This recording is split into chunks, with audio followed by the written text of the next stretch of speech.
আসসালামু আলাইকুম বন্ধুরা, তো প্রতিদিনের মতো আজকে একটা ব্লগ ভিডিও নিয়ে এলাম। দেখেন আমি এখন বর্তমান আছি বঙ্গাইগাঁও জেলার 5 নম্বর দেখেন আমরা বাতুরি সংগ্রহ করে নিয়ে আসি। যে আমরা সাংবাদিক যাইছি দেখেন, তো এই মানুষগুলা এই যে আমার পিছনে একজন মানুষ আছে, এরা বহুত কষ্ট আছে আর কি। আজকে কালকে সারাদিন পানি, আজকে কিছু পানি কমছে যদি জেলা প্রশাসনে কোনো আগের খবর না নাই।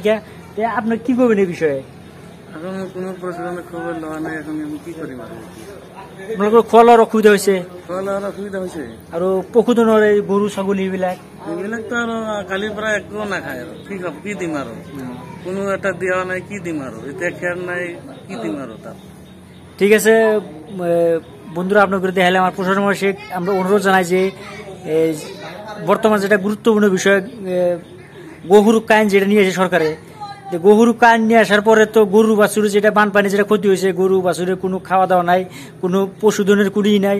আর দুর্ভাগ্যজনক কথা এনে মানিকপুর সার্কেলের দিকে কোনো ধরনের মন্ডল হোক, সার্কেল অফিসার হোক, আর জেলা প্রশাসন মানুষের কে এসে না গিয়া তারা ক্ষোভ প্রকাশ করলো যে আপনারা কমেন্ট করবেন, লাইক করবেন, যদি এটা মুখ্যমন্ত্রী যাতে এই ভিডিওটা যাতে পঞ্চায়েত জেলা পরিষদ যাতে বস্তুটা দৃষ্টিগোচর করে, যে আপনারা ভিডিওটা কন্টিনিউ দেখে থাকবেন, ভিডিও আরো আছে।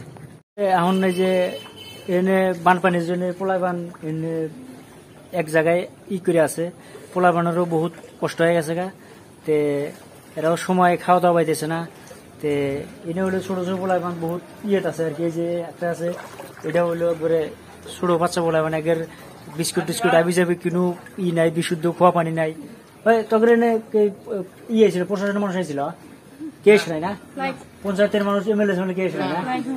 ত্যাগের একটাই কথা, এনে কোনো প্রশাসনের লোক আসে নাই, জেলা প্রশাসন আসে নাই, লোকাল পঞ্চায়েতের কোনো প্রতিনিধি এনে এই জায়গায় আসে নাই, আপনার স্থানীয় বিধায়কের কোনো খবর নাই। এদেন আপনারা আপনার কন্টিনিউ দেখাই দিয়েছে। যেহেন এটা হলো আমি বর্তমান আছি একটা বাড়িতে আছি, আপনার করে কন্টিনিউ দেখার জন্য চেষ্টা করব, আপনার করে কন্টিনিউ দেখার জন্য চেষ্টা করবো। একটা বাড়ি, হ্যাঁ, এটা হলো বঙ্গাইগাঁও জেলার মানিকপুর রাজহাঁস চক্রের অন্তর্গত 5 নম্বর একটা বাড়িতে আছি। দেখেন এই যে আপনারা দেখেন বহুত এরা এই কষ্ট হয়ে আছে আর কি। আমিও ব্যক্তিগতভাবে সরকার কিংবা প্রশাসন, স্থানীয় বিধায়ক আমি অনুরোধ জানাই যাতে আগের জন্য কিভাবে ব্যবস্থা করে আর কি। বন্ধুরা, আপনার ভিডিওটা বানাইলাম, ভিডিওটা আপনারা দেখেন আর আপনার ব্যক্তিগত মতামত জানাইন। এটা আমি একটা আছি, এটাও গড়কাপ্তানি রোড, এটা ডাঙ্গাগাঁও কীর্তনপাড়া রোড ছিঁড়ে যাওয়ার পরে এটা বিকল্প রাস্তা হিসেবে ব্যবহার করা হইতেছে। যদি যে বাইক আছে, কিন্তু এখানে সাইড থেকে বাউন্টাউন যাওয়ার জন্য গ্রহণযোগ্য হওয়া নাই, যেহেতু রাস্তার মধ্যে এখনো পানি আছে। এই যে দেখেন, আর যদি